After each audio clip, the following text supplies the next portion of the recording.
video's good. Did you turn on? Yeah. Oh, can you click the time? Tell me when you're ready. You can trim that too. Okay. All right, go for it. Didn't go. Okay. Hi, everybody. How's everyone doing? Good, how are you? Excited. Okay, good. I love it. Positive energy. I'm excited. I'm Chef Charlie. I'm going to continue our lecture about cakes. I will revisit our lecture from last week, which was just on ingredient identification. And then we'll go on to our mixing method, types of cake mixing methods, and then kind of what our production is today. I'll do a demo. I handed out a Cornell note-taking sheet, so you guys can write your notes on one side, and if you have any questions that come up during there, jot them down there, and then we can share our questions later. Without further ado, I'm gonna jump in. Can everyone hear me, by the way? Because I know that the trailer is on. Okay, so our ingredient identification, we have flour. What does flour give? Structure, there we go. There's currently a war on this right now. What's inside flour? Gluten. Gluten gives us our nice structure. It helps bind our cake, all our ingredients, and give it something that can stand up and stand for hours. There's different types of flour. They have different levels of gluten. So in the scale of things, we have our bread flour over here. We know that bread is very, very sticky. It's gooey. It's like when we're mixing it, it's very, very tight. You go down there, pastry flour, it's more in the middle, and then cake flour is nice and soft. But it still has structure. Think about like if you're cutting into a slice of cake, you don't want to eat like a big chunk of sourdough layer. You want something that's nice and airy. And it comes from wheat. And then we have our fats. What does fat do? What do we use fat for in a lot of things? It tenderizes, gives us moisture, browning, and it also leavens. It comes in the forms of solids, which are butter, shortening, hydrogenated oil, and margarine, which is hydrogenated vegetable oil. Then we have liquid, which is vegetable oil. Regular vegetable oils, usually like liquid fats, are more used in like quick breads or things that are kind of like really sticky, really liquid that you can measure by volume. So think of like your muffins, or a coffee cake, things like that. We hear the word hydrogenated oil a lot. Does anyone know what that means? Okay, so it's a process of turning a unsaturated liquid fat into a solid by pumping in an extra hydrogen atom. It's like a chemical reaction. They use nickel as the catalyst. And it's cool because like vegetable oil is vegan or friendly to people that might have dietary restrictions, whether it's kosher or halal. And it's also cheap and it keeps for shelf life. Butter is very expensive and it doesn't always last that long. I'm sure everyone at one point has had like a stick of butter in their fridge and like, oh, it's great, and then you open it and it's rancid, it's gross, and it's not gonna look cute on your waffles in the morning. That being said though, the hydrogenation process it's not natural to our bodies, and then we break them down, there's that free hydrogen that's floating around in your body and it's looking for other stuff to bond to, and that would be identified as a free radical. And that's kind of been linked to carcinogens and like cancer cell growth, but it's not like fully proven, but they have been linked together. However, we also heard another buzzword, antioxidants, right? We're always trying to sneak things that have antioxidants in it. Antioxidants in our red wine, and our chocolate, and our berries, all those good things. Antioxidants link up with that hydrogen and prevent it from bonding and preventing the mayhem that could ensue. Sugar gives sweetness, structure, browning. It also tenderizes, and we'll go into that more when we get into the creaming. Forms of granulated sugar, confectioner sugar, brown sugar, molasses, corn syrup. Those all come from plants. However, what sweetener up here does not come from plants? Honey. Thank you, Jason. Honey, which is another thing that we're all trying to save the bees. We need to plant more crops that help the bees pollinate, and we have to stop stealing their honey. They're hard at work, guys. Sugar, in terms of brown sugar, does anyone know what brown sugar is? Sarah? Isn't it like white sugar with molasses? Yes. So light brown sugar has about 12.5% of molasses, and dark brown sugar is sitting somewhere closer to about 25%. So it's just how much, but you could make, if you're out of brown sugar or light brown sugar at home, like don't freak out, you can make your own super easy. They just don't want you to know that. Eggs. The eggs, they give us structure, they emulsify, and they add aeration. Our yolks, they are fatty, and they have protein in it known as lecithin.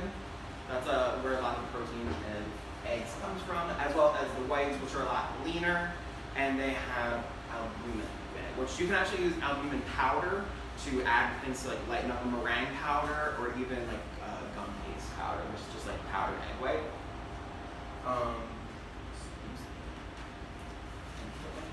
Okay, and then salt. So it adds flavor, but does anyone else know what salt also does? It tenderizes and it like conditions our dough. We don't have a dough. It conditions the gluten that's developed in our cake mixing. So it helps kind of relax it and makes it less stressed out. Too much salt though can chemically alter your formula and can make it taste awful. There's various types of salt. Can anyone name a salt for me? Type of salt. Kosher salt. That's made by taking salt water solution and putting it in a rack and letting it evaporate, so it forms crystalline structures that kind of give you that crack, little crackle top on stuff. It's really good for garnishing and it tastes nice. What else? Rock salt. Rock salt, there you go. Mine from the Himalayan mountains. It's pink, it's pretty. G. Sea salt. Sea salt. Sea salt is just evaporated salt water. It's more expensive. You can kind of make your own with salt that you have and then evaporate that way, but then you already have salt, so it's counterintuitive. Iodized salt is what most of us have if you ever look in your container, iodized salt.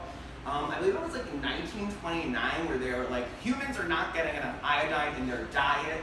And it's not a mineral that our bodies can make, so we need to add it. People put salt in everything, whether it was a preservative or just to taste better. So they were adding iodine into the salt because they thought it helped with thyroid issues, but it really turned out that it was helping with fetus brain development in the womb, because before that a lot of people were being, babies were being born with like, some brain defects and things, and they found that they were deficient in iodine. So, leavening agents. We all know about leavening agents, right? Help aerate our product. Who can tell me one of the three? Give me one. Egg whites, okay, yes. So egg whites would be a form of what? We have biological, physical, and chemical. Physical, yes, because of the water in there, it's going to turn to steam. So when we look within our ingredients, there's a lot of leaveners added to it. Like butter, for example, is butter, fat, water, and salt, if that's not right. But the water acts as a steam. It melts, it evaporates in there. It seems like pie dough. I believe Chef Illy is doing pie next, and she will talk to you about that. Does anyone know the difference between baking soda and baking powder? So, a trick question, not a trick question. So baking powder is made up of baking soda. It also has, cream of tartar, which is an acid, and it could have cornstarch in it. It's double acting, so its first rise is when it comes in contact with water, and then its second rise comes when it comes in contact with heat. So anything with baking powder in it, you kind of have to move like a little bit quicker because it's a time-sensitive operation. But baking soda, also known as sodium bicarbonate, if you're really trying to flex at the grocery store and impress someone, there's sodium bicarbonate.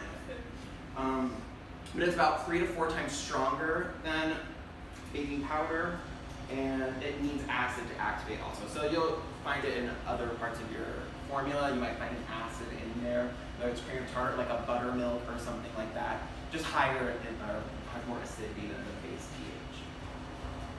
Question? Can sodas like ginger ale or salsa water also be used? They can. It's actually really cool to use like seltzer water in pancakes and make them nice and bubbly because they already have those air cells in there. But I believe that would be a form of steam too. So it would be a natural leavener, and then or physical leavener, and then biological is yeast, which we use in bread, and then chemical leaveners, which I previously illustrated. The chapter that we covered in this class illustrates these 5 types of cakes as the main cake settings.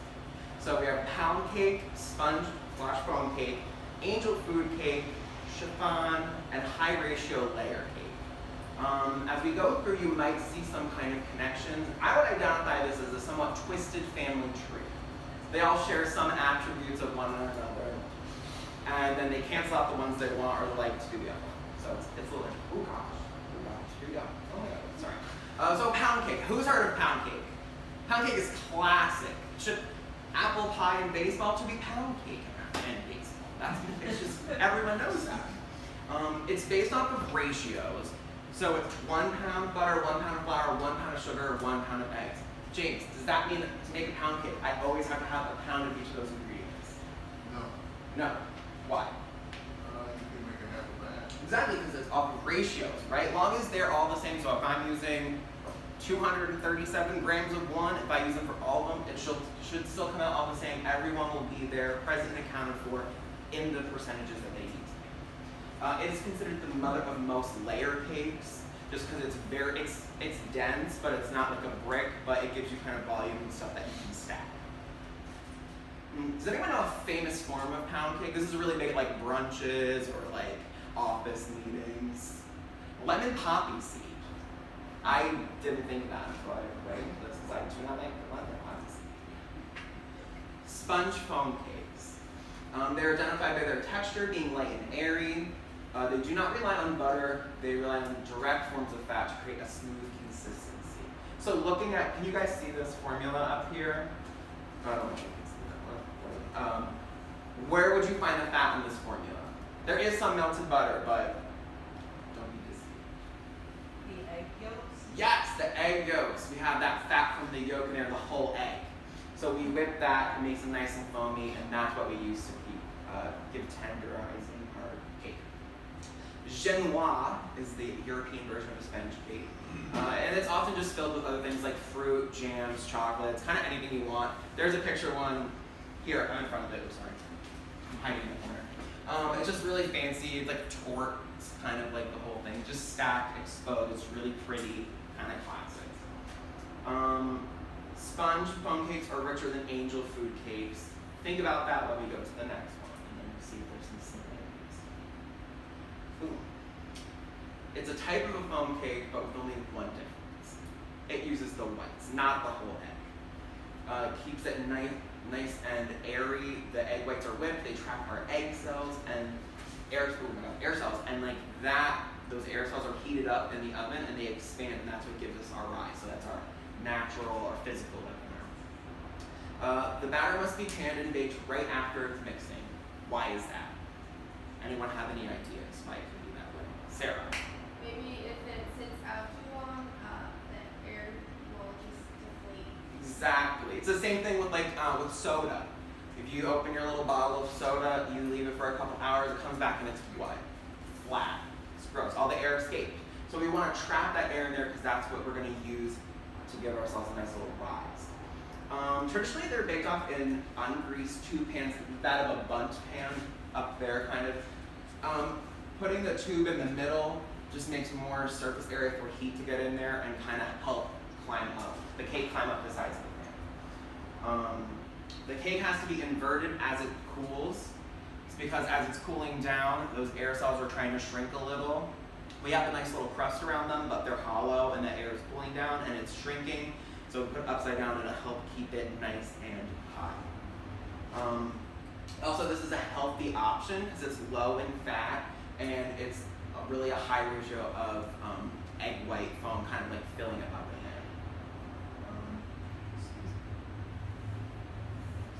in it. Okay, perfect.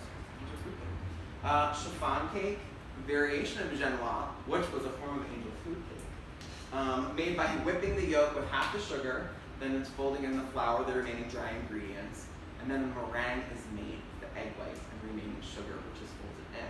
That's what we call a pat a bomb, is when we mix our egg whites, or egg yolks, egg yolks with sugar, and it becomes really pale. And to check when it's ready, you check if you can get a nice ribbon with it. So you pull it up from the whip and you let it go, and if it keeps a nice ribbon shape, that's how you know you're ready. It'll be really pale and yellow, like a nice little Easter chip. We just had that season, so that's a good color one for everybody. And a pat a bomb is basically the other twin to a meringue. So it's like you separated that and then you just whipped them with sugar. and it is the second healthiest form of cake. It has less saturated fat and cholesterol, and has about half the fat of a pound cake.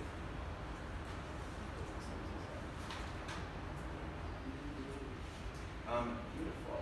Okay. Oh, and it's the same setup as an angel food cake where it needs to be inverted and cooled upside down. That way we get a nice rise, a nice shape.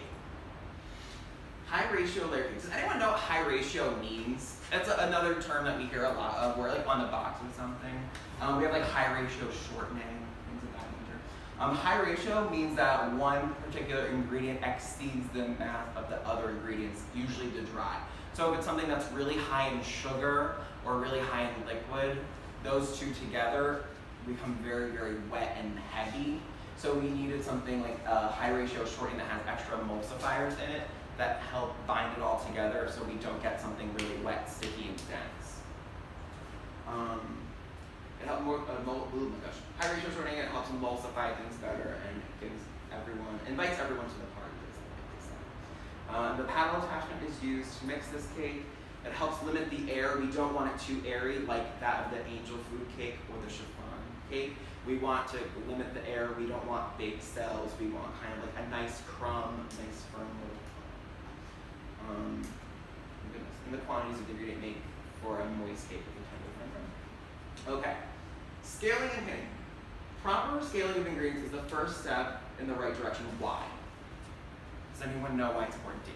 So you don't have the right scaling, you don't have the right ingredients, you won't be able to make the cake effective. Perfect. When we think of a cake, we think of these big, beautiful cakes that are on TV or Instagram or wherever. They're really decorating all these things. But like I always say, a beautiful house is made on a firm foundation. Okay? We want to make sure that we have our proper scaled ingredients, that everything is going to be right, everything is going to add up correctly at the end. And along the beautification process, we want to start off with this. Methods of scaling, weight versus volume. Can anyone give me a form of weight measurement that we would use? Robert? Pounds. Pounds, perfect. Pounds, ounces, grams. Volume, anyone else measure? Sarah? Liters, cups, things based by volume. Certain types of cakes and products can really benefit from being weighed one way or the other. I like to weigh, and I weighed everything out here for my demo in grams. I think it's more efficient. Also, volume you would use if you were scaling at the end of a sponge cake or something because it has a lot of air. If you did it by weight, it would, 1 cup of a sponge cake could take up a whole jug because it's mostly air, as opposed to a pound cake, which is mostly butter, very dense. Pans should be prepared before mixing begins. Some ingredients are very temperamental, or they need to, it's gotta go fast. Once it's mixed, it cannot sit. We can't do all this stuff with our pans. We gotta go. So I like to, after I scale everything, I usually have my pans prepped and ready to go. And I like to spray them. I spray the bottom pan with pan spray, or you could use butter if you have that butter wrapper. It feels gross, but you can rub that in there and use that as a nice greasing your pan. And then I like to put a parchment circle on the bottom, and then spray the sides again, just to make sure that no one's gonna stick. Like I said, not all cakes are panned equally, depending on if they are dense or foamy. That could alter how we pan them. Mixing methods. We have 5 mixing methods. We're going to demonstrate the creaming method today. That's the most important one for me, at least for us at the beginning. We're hitting the ground running, but we're going to walk before we can run. These other methods are used to mix a lot of the other types of cakes. We have a blending method, which the liquids are added in 2 stages and creates a nice smooth batter. Sponge and foam cake. The cake is leavened by whipping eggs, trapping our aerosols that expand in the heat of the oven. Angel food method, based off making a meringue out of egg whites while gently streaming in half the sugar, folding the remaining sugar with the dry ingredients. Folding is really important. Why would you not want to mix something in with a whisk or a spoon or something? Folding in. G. Well, I think that you might add too much air if you're mixing it all in. Okay, that's a good point. What else? What is another reason you don't want to be too violent, Robert? Maybe overmixing would make it tougher. Could make it tougher. That could both. Lose volume. Lose volume. That's me. So we just spent all that time making a beautiful, lovely meringue, getting that nice foam.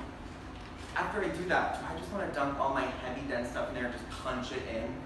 No, because I'm going to break all my air cells I just spent. I'm trying to craft so laboriously. And then with our chiffon method, we're going to create a pata bomb, which, like I said, is the meringue. It's the yolk version of the meringue. James. Is pata bomb cooked or is it not cooked? It's, you can like cook it over a dumpling if you were doing for a different application. I know I'm trying to think of there's a frozen dessert. I cannot think of the name right now, but I'll get back to it. It's Italian. But for this application, because we're baking it, you don't have to do it over the dumpling. So the creaming method was considered the standard of cake mixing back in the day. This was like the master of mixing. She knew it all. She was very powerful. Two important notes when we're beginning. Proper scaling and proper temperature. Why? We already hit on who talked about scaling earlier. Dave, what did you say about scaling when we talked about it earlier? If you don't have the right measurements, you won't have the proper cake. Exactly. So same thing applies. Even though this is not a pound cake per se, or like you could use this method for pound cake, but pound cake is strictly based on the ratios. All formulas in a way can be a ratio, but it, like when you have a lot of ingredients, it can be more complicated to say that. But we have a certain percentage of all of our ingredients that need to play a certain part. Temperature. What temperature are we talking about when we're at the mixing stage? Does anyone know? Room temperature. Room temperature. Very good. Ambient temperature. What is room temperature? Anyone want to help them out? Anyone have any guesses? 70 degrees. I like to say 68 to 72 degrees. So you're not wrong. And room temperature is right. Like you want that nice little window. I don't like you could, in theory, you could just take your approach there. Yes, Audrey. Do you know why in some like baking recipes it'll say like to have your eggs at room temperature before you start baking? Because when you're mixing, there's a secret ingredient that we never talk about in formulas. That's in all formulas, and that's the air. And that's the biggest ingredient, and that's the one we cannot change the most. So it's like you want everyone to be, in a perfect world, everyone would be the same temperature all the time, but you know I can't leave my eggs out if it's a 90-degree day. My butter will turn to a pool of water and goo. So, but we want everyone to be at room temperature. So that's why they want everyone to be cooled or warmed up to room temperature. We want to be the same temperature as the air. So we're going to cream our fat, which for our recipe today we have butter, but you could use other fats, shortening like we talked earlier. I like butter because I think it just has more flavor. You have the butter fat in there, the butter and the dairy solids, which I think give a nice flavor as it caramelizes, gives kind of like a nutty flavor. Shortening, you beat like the cost, it's a lot cheaper, but it tastes like wax. It's very waxy. I use it, we're going to use it in the buttercream because we're adding a lot of sugar, so we're going to short the flavor, but in the cake, we want everybody to taste nice. So we're going to cream our fat and our sugar together. The granulated sugar helps us, why? Does anyone have any guesses why? Structure, what is the structure of a little piece of sugar? You're on the right track, think of your shapes. Oh, it's circular. Well, it's a nice little crystalline thing. It has all these like little kind of razor sharp nooks and crannies. That's gonna the butter or the sugar is gonna help cut into the butter and make it nice and make it leave room for air to come in so it gets nice pale and thick. We know that our sugar and fat is creamed together because it will look different in texture. Everyone says light and fluffy, right? We all read that in formulas. How do you really quantify light and fluffy? I go by the color when it turns a nice pale shade, back to that Easter shade, really nice and pale. You might have, when you have shortening that's white or clear, like you can't really tell the color. It'll be lighter, but it should be, I like it color better. Then after that, we're gonna gradually add our eggs and our liquid ingredients, and we try not to curdle your bowl. Who's ever curdled, or who knows what curdling is, has an idea what curdling is? Sounds bad, right? It sounds gross. Yes. Curdling, it's gonna break. Our emulsion is gonna break, it's not gonna take. There's a lot of fat in here, and then we're adding our liquids. Fat and water, are they best friends? They have sleepovers and braid each other's hair? No, they don't like each other. They're kind of frenemies. I like G because we have eggs. And when we make scrambled eggs, you get a nice emulsification, right? It sticks together. We don't have like drops and jets on one side. Everyone's kind of together. That's because in eggs there's a phospholipid bilayer, and it's like this little tiny, no, I can't draw this for it, but there's these little tiny things, little particles in there, and one side loves water, the other side loves fat. So that's how they stick together and they don't break. So I like to put all my water, or my milk, or whatever my liquid with my eggs, and I like to scramble it all together, because I'm trying to get my friend the phospholipid bilayer to come out and help me with my emulsification. I know. I love the phospholipid bilayer. That's another buzzword. Sodium bicarbonate and the phospholipid bilayer. You guys are going to be ready for Jeopardy, not just the big shot. Then you're going to add your dry ingredients at the end. Add it in stages. Also, you want to make sure that you're on a low setting. With these guys, it's easier to, I don't have it plugged in yet, but on our little KitchenAids, you have to start at 0 and then slide down. That's fine. When you get into the labs where they have the 20-quart mixers and it's a crank and a passcode and a dial and all this stuff, it could be a little intimidating, and you could be creaming your fat and sugar on 3, and then you could go to add your liquid or your dry ingredients on 3, and it all just splashes all over you. So you don't want that because it's a waste of product, waste of time, and a loss of pride. We got our dry ingredients. Also, if you do curdle, you can fix it with a little bit of a torch. That'll help melt some of that fat, and you can try and rebuild that emulsification. Also, but then our dry ingredients will kind of like pick up anything that didn't quite mix in there. So with creaming, especially a few cakes, it's not a huge concern, but if you're doing big batches, you want to know. Okay, baking. We're in the oven. What does the heat of baking create? Or what does it begin? Think science word. It's a chemical reaction. What? Evaporation. No. Good answer though. Evaporation, because that stuff's gonna, the water in there is gonna turn to steam. You're gonna get those air cells, so you're not wrong. But it's a chemical reaction. We're gonna get our leaveners are gonna react. Our water's gonna turn to steam. The whole show is gonna come together. If it's too hot, it can set before it's fully risen, meaning you're going to get a dark crust that's going to trap everything down inside, and it's going to be really kind of burnt on the outside, but then raw and runny on the inside, and really, really dense and not soluble, not tasty. And if it's too cold, it'll create poor texture and loss of volume, because again, it's going to take forever for those chemical reactions to really build up to the momentum they need to rise. And then also it will never rise, it'll rise partially, it'll collapse in the middle, and you'll get a little divot in the bottom. How do you know your cakes are done? We have 3 tests. The prick test. Who's ever done? Audrey, you can hands up. Put a toothpick in and it should come out clean. Not Yes, like sticky. absolutely. Everyone knows this from their mom. Everyone's done this. What about the touch test? Dave, you have your hand up. Yeah, so you poke it, and if it's still springy, or no, if it's springy, it's done. If it springs back, it's done. If you poke it and it stays there, that means the inside is still gooey. Don't fall for that beautiful crust. It's a catfish. The inside is going to be wrong. And then I call this the shrunk test. This is when you see that the wall of the cake, or the pan of the wall is retreated back. It's created some distance. It wants to come out of that pan. It's nice and done. Everyone's firmed up. Everyone's tightened up. Okay, so for the production, we're going to shift into our demo. I'll be doing the demo up here, but for today, we're going to scale, mix, pan, and bake our pound cake. I have this formula out. The formula is in the next slide. We'll be using the creaming method. Also, I have some American buttercream ready to go. That's where we're going to fill our cakes. We're going to do a crumb coat and a final coat. And then lastly, we might experiment with some decoration different things. This is our formula up here. And that's the end of the show. Now it's time for me to go. Well, I rhyme. Okay. I'm going to plug in my mixer.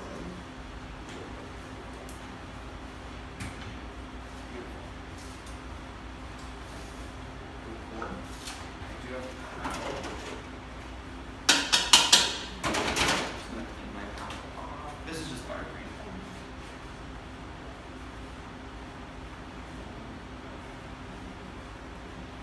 Great. So I'm going to put my fat, or some butter, right into this bowl. I cubed my butter up earlier, and I just let it sit out at that ambient temperature. I can feel it. It's not going to room temperature. What temperature does what temperature does butter melt at?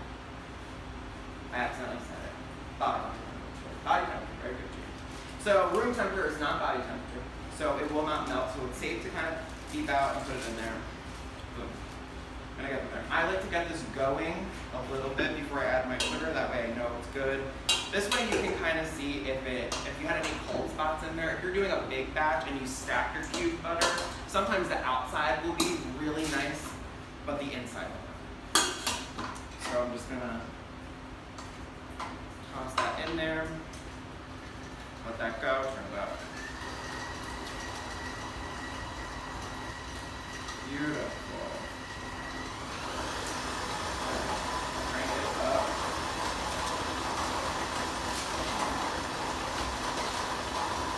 Okay. Beautiful.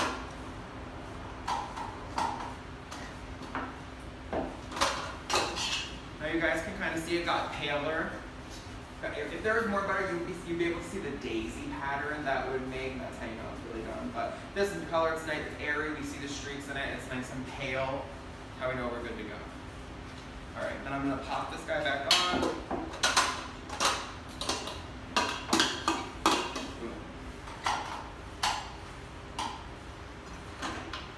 Ooh, I'm gonna scrape it down. I like to scrape my sides down. In the beginning, it's just important to get everyone in there so that they can start to incorporate, but then when you build up mass inside your bowl, you're gonna get some little secret cavities directly underneath the paddle, so that's where some guys are gonna go rogue. Put this on halfway. I'm gonna incorporate my sugar.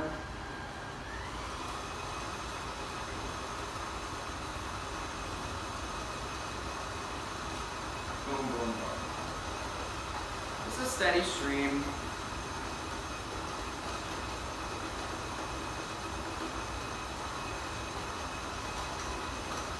I'm gonna add all that in.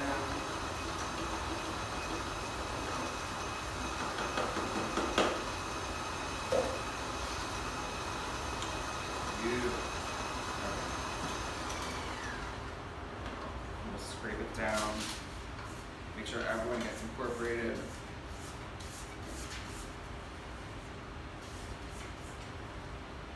And then let it go again.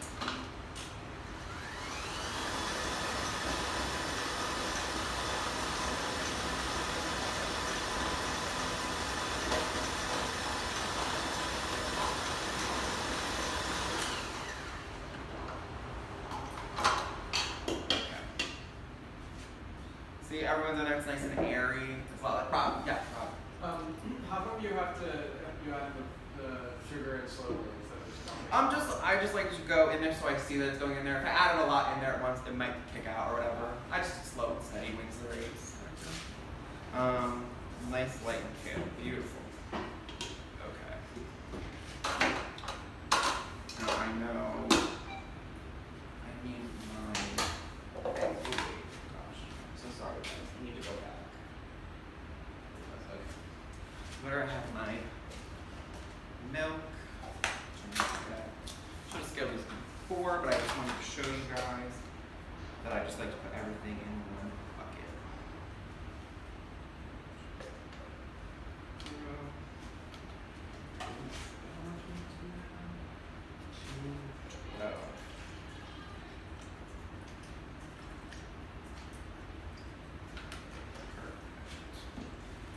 Okay, and then eggs.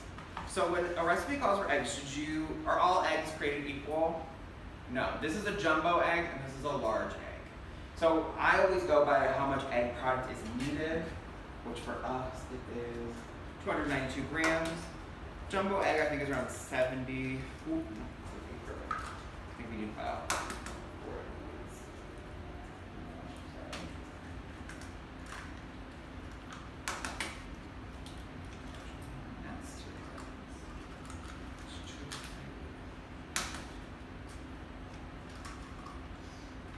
Is everyone good so far? Everyone's following along with the notes? 92. Okay, perfect.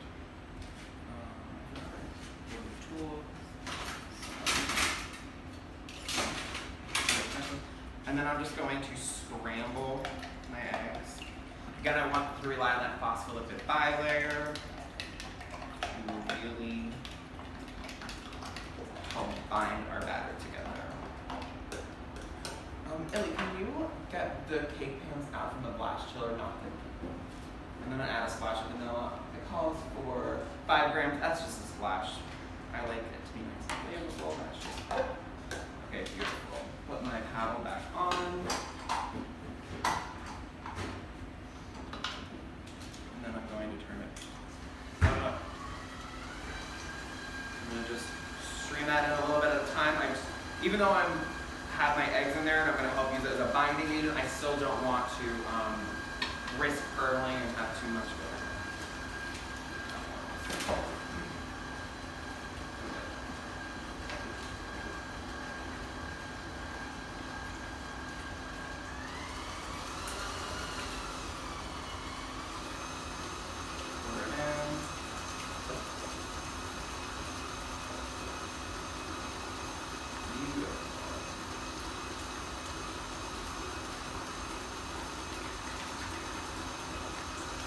You can hear it now that we add all of our hydration, you hear it really turning into a batter. Now I need my baking powder, which I shouldn't use. Should I use my big scale? That only goes to 5 grams. Should I use my little gram scale? Yeah.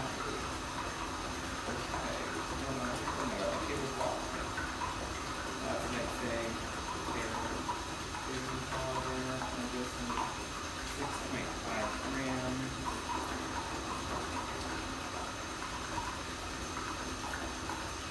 Looks like a lot, but I can assure you it is not.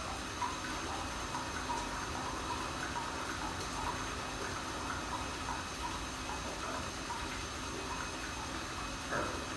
Put that there, and then I just have to need my salt, which I love to use.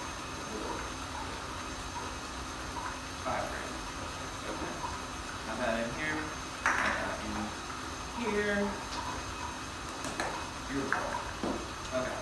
I can hear it's nice and liquidy, even though I can't pick it up and show you guys because it'll spill. But I'm just going to scrape it down because again, there's mass that's accumulating and I don't want anyone to get stuck underneath the paddle. I like to add my dry just like in thirds, just a little bit at a time. That way it can kind of take to it. If I add too much, it'll dust off at my face.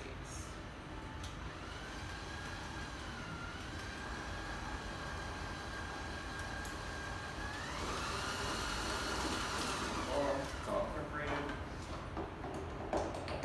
Just add that in there.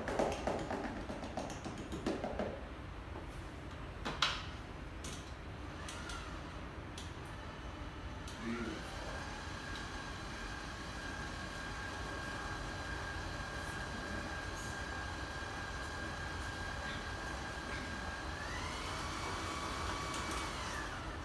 Add the last of this, and then we'll get our pans ready.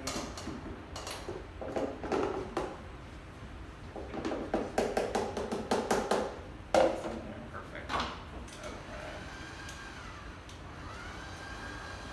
It'll go right there.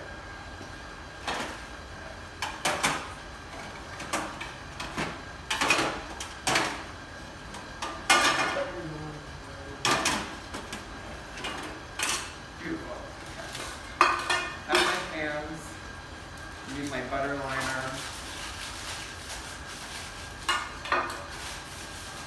Put that all in there.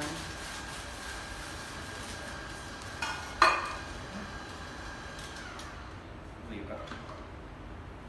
Let me just scrape it down.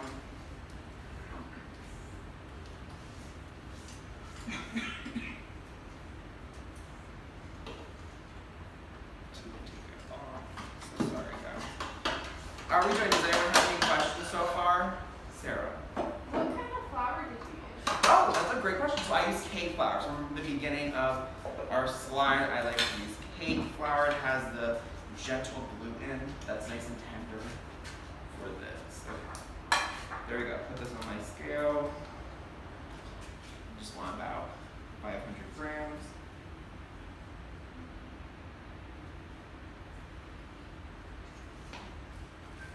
Boom. Boom. I made a little bit extra just because I had a different pan when I made this formula. Okay. These are our two. That's how you make the creaming method. Any questions on that? Okay. Oh, and then on the back of your worksheet, there is a 2 rows and a thorn activity. So I would like you guys to just write down briefly 2 things that maybe you liked or that you didn't know before, and then the thorn is one thing that maybe you're unclear of, or that you needed, or would you like to revisit, or you're just more interested, need to be more interested in. And then as soon as you have those, we can share them. I have a question, Rita. Yes. When a recipe calls for you to butter and then also flour a pan, what does that do? I try not to do that because I think that butter is enough. It's just supposed to kind of be like another barrier or protectant. So it's like you have butter on the walls and you have flour and then there's flour in the mix. So it's kind of like the liaison between it. Okay. And then it's supposed to help it not stick. But I don't care for it. If you spray and you've scaled your formula correctly, you should be safe. Any other questions before we share?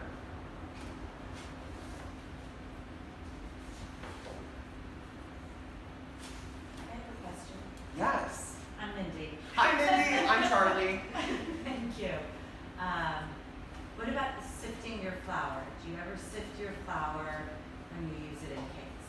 Yes, I sifted mine before, and then I had it in the container.